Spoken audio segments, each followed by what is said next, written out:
If you work hard, grind every day, wake up early, come home late, and the money still slips through your fingers, it's not bad luck, it's because you ignored Solomon's blueprint. Some people seem to have a magnet for lack. They get paid, pay debts, handle emergencies, and within days they're back at square one. Meanwhile, others with less education, fewer connections, fewer opportunities manage to build businesses, leave inheritances, and live with peace. The difference isn't how many hours they work, it's where they decide from, servant or king, victim of the system or guardian of principles. Thousands of years ago, one man dared to ask God for something most people never dare to ask. He didn't ask for fame, he didn't ask for power, he didn't ask for revenge, he asked for wisdom. That man was Solomon, and what he received was so deep that it not only made him one of the wisest in history, but also one of the most prosperous. What's interesting is that what Solomon received weren't get-rich overnight tricks. They were principles, paths, businesses that don't depend on trends, algorithms, or passing fads, only on how life works when you align your decisions with the wisdom of God. In this video, we're going to walk through the 7 businesses that stand the test of time, just as Solomon revealed them. And let me warn you right now, the 4th business is the one that protects your money when everything around you feels like it's falling apart. And the 7th is the one many people dismiss because it looks small, but it can become the deepest source of provision and purpose. Before we go further, ask yourself one brutally honest question. Are you really living like someone who manages principles, or are you just surviving month to month? Take a deep breath, because if you choose to look at your life with sincerity, this might be the exact point where your financial story starts to bend upward. Alright, let's begin. Imagine Solomon sitting back, watching the city. He sees merchants passing by, farmers, families with children, young dreamers, and elders who've seen too much. He watches movement, he listens to stories, he studies decisions, and in the middle of all of it, he starts noticing patterns. People who, again and again, make decisions that lead to stability, while others repeat mistakes that sentence them to lack. The first pattern has nothing to do with coins or bags of gold. It has to do with something far quieter, but incredibly powerful: the ground you stand on. The first is land as inheritance, refuge, and platform. From the earliest biblical accounts, land isn't presented as just dirt. It's promise, it's legacy. It's proof that God isn't only thinking about your today, but your generations. When a man is told, look north, south, east, and west, it isn't just poetry. It is a reminder that life isn't meant to be renting borrowed space and constantly putting out fires. It's meant to be occupying territory with purpose. Think about this. How many times have you moved houses, neighborhoods, cities, chasing rent prices, running from increases, settling for places that at least work? And without realizing it, every move became a signal of instability. There's nothing wrong with going through seasons of renting. The problem is when your mind gets used to the idea that this is all I'll ever have. A few years ago, a woman we'll call Martha worked as a secretary. She didn't make a fortune, but she was consistent. Every month, after paying bills, she set aside a little just in case. One day, an acquaintance told her about a small plot of land for sale outside the city. No pavement, no shopping centers, nothing impressive, just land. Martha hesitated. It felt ridiculous to invest in a place where nothing existed yet. And besides, she thought her priority was to keep paying rent in a nicer neighborhood even if it swallowed almost her entire paycheck. 10 years passed. The city expanded. That area she didn't buy in filled with homes, new streets, and businesses. The value multiplied, and one day, Martha saw an ad. Land for sale in Zone X. It was the same place, only now it cost several times what it had cost back then. That's when she realized many of her years had been a chain of expenses, but not the building of a legacy. She worked, yes, she paid, yes, but she didn't plant into something that would remain. That's the point of the first business. Land isn't just real estate. It's a reminder that your life wasn't designed to depend forever on borrowed space. Land, a modest home, a small plot, a piece of ground to grow something, represents commitment to your future. Maybe today you can't buy a big property, but here's the question. Are you only thinking about living somewhere? Or have you started thinking about owning something even if it starts small? Answer honestly. And as you do, you're already taking the first step to make this video more than information, to make it a turning point. And if this is hitting you in the chest, if it's exposing mistakes no one ever pointed out, stay until the end. And if you want to keep walking in this wisdom, subscribe right now. Not to boost numbers, because what's coming in the next videos will build on what you're rehearing today, and I don't want you to miss it. Let's keep going. Solomon didn't stop at land. He saw another kind of wealth, one that isn't measured in acres or bricks. Something that can live even inside someone who never owned a single piece of property. Intelligence put into action. The second is wisdom turned into education and skills. Solomon wrote that wisdom is worth more than gold, more than all riches combined, because what you hold in your hands today can disappear. But wisdom stored in your mind and your heart doesn't rot, doesn't devalue, and can't be stolen. Think about it. Markets change, currencies rise and fall, laws shift, companies collapse. But the person who knows how to think, learn, adapt, and solve problems will always find a way to rise again. Imagine a man we'll call Daniel. For years, he worked a job where he only did mechanical tasks. He'd show up, do the shift, go home. He felt like he had no time or energy to learn anything else. Then one day, his company started cutting staff. Fear hit him hard. That night, he sat down with a notebook and wrote one question across the first page. What can I do that has value to other people? At first, his mind answered with silence. Then small things started surfacing. He could explain difficult topics in simple words. He helped co-workers understand processes. He liked teaching. Instead of freezing, he chose a different decision. He started consuming books, courses, and content in a specific area he'd always been interested in, but never took seriously. Little by little, what used to be curiosity turned into skill. Before long, he didn't just have a stronger resume. He had the ability to teach and coach people who were 1 or 2 steps behind him. That is, education turned into business. It's not only about degrees, universities, or diplomas. It's about being intentional with what you learn, transforming your experience, your battles, and your victories into something that can guide others. Ask yourself, are you burying your knowledge like a memory, or multiplying it like an asset? Maybe you've spent years cooking, teaching your kids, organizing events, solving other people's problems, managing numbers, fixing things, guiding processes. What if instead of keeping all that as stuff I can do, you turned it into courses, mentorships, services, or products?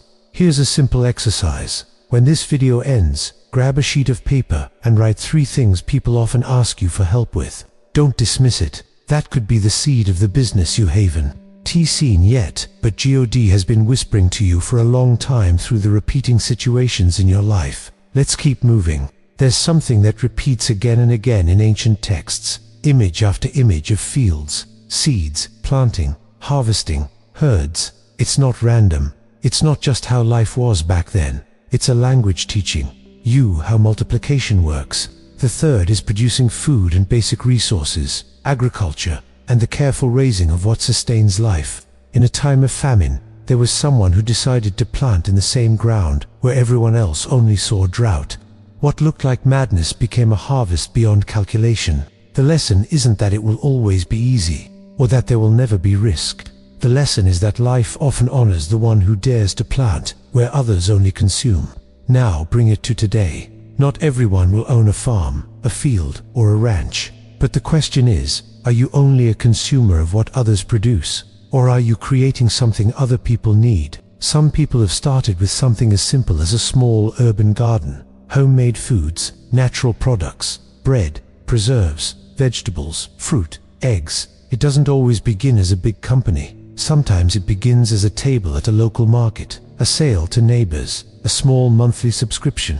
Think about someone we'll call Jason. He lived in the city, worked an office job, and was exhausted by the noise and stress. He couldn't quit everything overnight, so he started small. One weekend, he planted a few seeds in pots. Then he started learning about simple gardening, how to maximize small spaces. Then he shared the process online, teaching what he was learning and selling part of what he produced. Time passed, and what began as a curiosity to relieve stress became an additional income stream. Eventually, he found a way to involve more people, create work, and build more refined products. Even in its smallest version, land reminds you of a principle. What you care for grows. What you neglect dries up. Let me ask you something uncomfortable. Are you just buying everything already made? Or are you creating something that can sustain, serve, and multiply over time? The strongest part of this third business is that even if you produce food with your hands, it teaches you a mindset. Plant today into something you won't see finished tomorrow, but that can multiply over time. And that mindset is going to help you understand the fourth business, the one that protects your life when things go out of control. But before we get there, let's do something together. If one of these businesses has been calling you from the inside, write it in the comments. Write something like, I'm starting with land, or I'm starting with my knowledge, or I'm starting with planting. Not to make it look nice, to give your decision a shape, so you can read your own sentence and say, I didn't just think it, I declared it, I wrote it. Let's continue. The fourth isn't an activity by itself. It's a strategy, something Solomon left as both warning and protection. He advised not putting everything in one place, not depending on only one source. Because the truth is, life can change in a moment. The fourth is diversifying your income streams. Maybe today you depend on one paycheck, or one client, or one contract. As long as things are going well, it feels like enough. But all it takes is a layoff, a global crisis, an illness, a policy change, and you realize building your life on one pillar is dangerous. This isn't about living in fear. It's about living in wisdom. Diversifying isn't a lack of faith. On the contrary, it's honoring the opportunity and intelligence God gave you. Let's meet Caroline. For years, she worked as an employee in a retail store. When a crisis hit, the owners had to cut staff and she was among the first to go. The blow was heavy. For weeks, she felt lost. Then one day, scrolling through old photos, she remembered something. She had always loved baking. She made desserts for family, friends, small events. She never took it seriously as business. She saw it as just a nice little thing. She decided to try it. She started selling a few items from home, taking orders by message. Then she got bold and started running small online workshops teaching her recipes. It didn't replace her need for work overnight, but it created a new flow.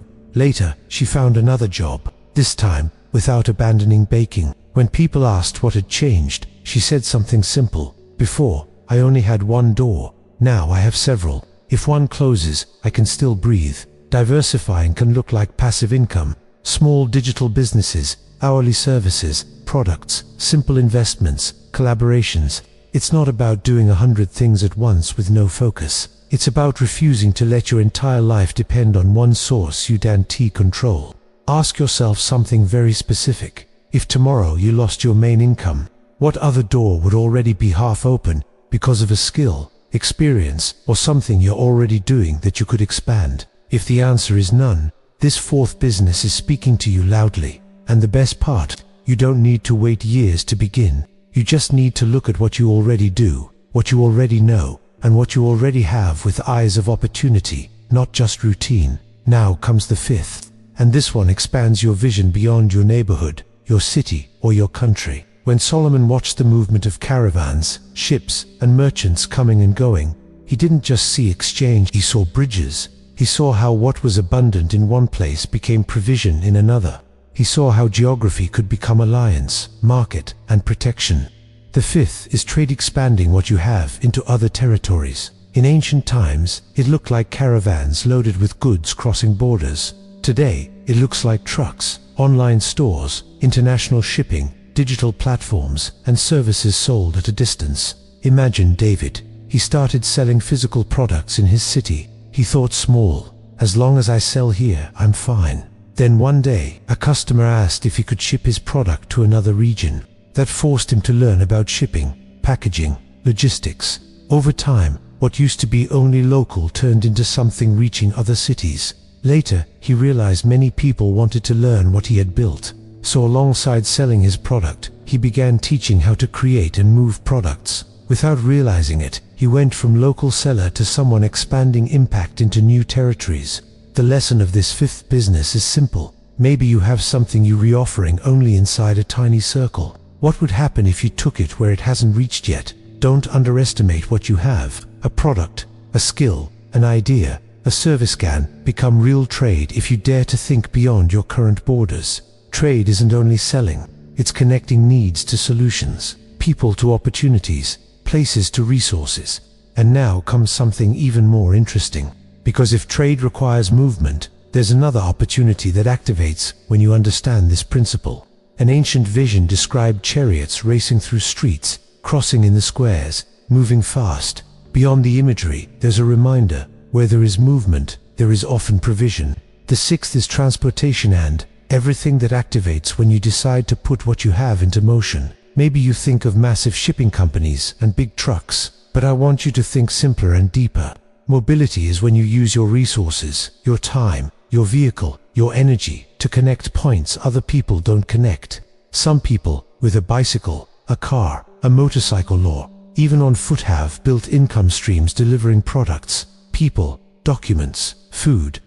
Imagine Luke. He had an old car. He saw it as just another expense: fuel, maintenance, taxes. Then one day he asked himself, how can I turn this into a tool, not just a burden? He started slowly doing a few trips, deliveries, and specific services during certain hours. Over time, he learned which areas needed him most. He got organized, he set schedules, he built something more stable. Years later, it wasn't just him doing that type of work. He had included other people. He had learned logistics. He had expanded his vision. The message isn't that everyone should work in transportation. The message is this: stop seeing your resources as static objects. Start seeing them as opportunities in motion. What stays still stagnates. What moves activates. Let me ask you a key question. What resource do you have today that is sitting still, something that could start moving and generate income, connections, or new opportunities? If you think about it for a moment, you might be shocked at how many things in your life are parked when they could be producing more. And now we reach the seventh, the one many people mock because it doesn't look like a serious business. But throughout history, it has opened doors, fed families, carried messages farther than any speech, and transformed lives. Even when the numbers weren't obvious at first. The seventh is creativity, art, music, crafts, design, writing, and every gift expressed to touch the hearts of others. In ancient stories, there were people filled with skill to work with materials, colors, and form. They didn't just make pretty things, they could embed meaning into what they built. In another moment, a young man found his place by playing an instrument. That talent opened doors he never imagined. Maybe you grew up hearing that art doesn't pay the bills, that music is only a hobby, that writing is a waste of time, that crafts are just a distraction. And yet, generation after generation, people have been sustained, have impacted others, and have prospered precisely through those gifts. Think of a young woman named Anna. Since she was a child, she loved drawing. She filled notebooks with sketches, but then it was time to be an adult, and she started pushing it aside. Still, in moments of stress, she returned to drawing as her refuge. One day, she posted a few creations online. She expected nothing. Little by little, comments came, then requests, then proposals. First, small commissions, then illustrations for books, then collaborations. Later, she created products with her own designs. If you had asked her years before, she probably would have said it wasn't a business. Today, she knows it's not only income, it's a way to leave a mark. Creativity includes more than you think. Composing, writing, designing, crafting, editing videos, creating visual and sound experiences. All of it can become a bridge between your gift and someone else's need. Here's a powerful question I want to ask you: as if Solomon is looking you directly in the eyes, what has God placed in your hands, in your mind, or in your heart, that you've kept hidden out of fear, shame, or because someone told you you can't make a living with that? Now look at the full picture. Land speaks to you of legacy, stability, and long-term vision. Education reminds you that what you learn can become your greatest resource. Production teaches you the mindset of planting and harvesting, of caring for process. Diversification protects you in crisis and forces you not to sleep in one channel. Movement shows you that what's static runs dry, and life favors the one who dares to move. Creativity reveals that nothing God put inside you is trash. Everything has purpose if managed with wisdom.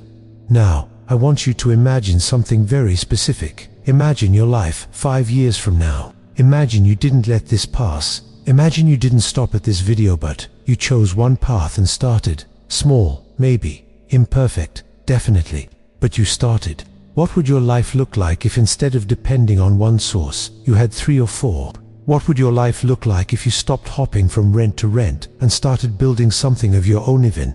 If it began tiny, what would your life look like if the knowledge you use today just to survive started serving others and generating income at the same time? You're not hearing this by accident. There's a point in life where God stops speaking only in scattered ideas and starts speaking in complete maps. This video is a map. Not perfect, not absolute, but enough that you have no excuse. I'm going to begin with underscore. Second, subscribe now and turn on notifications. Send it in a message, post it in your group. Don't keep it to yourself.